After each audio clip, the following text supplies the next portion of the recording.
როგორ ვლაპარაკობთ პოლიტიკაში მონაწილეობაზე.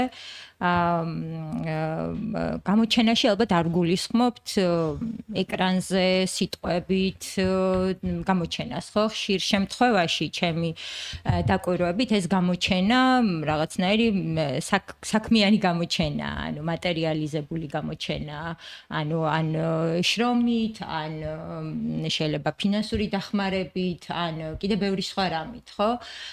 და ის და მოკლედ პოლიტიკური გამოჩენის პერსპექტივა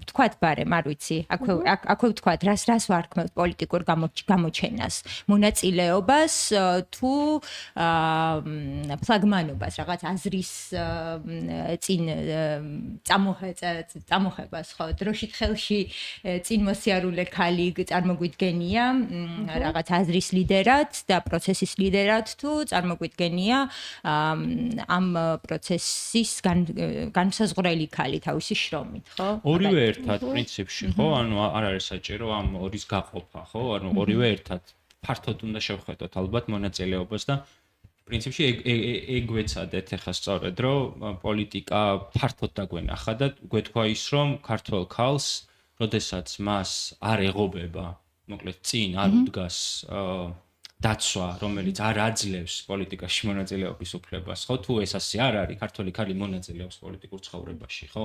დაწყებული ქართველი ემიგრანტი ქალებით, რომლებიც აფინანსებენ საქართველოში სხვადასხვა გვარ გაფიცვები იქნება თუ ხესების წინააღმდეგ მოძრაობები იქნება თუ სხვა ტიპის ბრძოლები, ხო?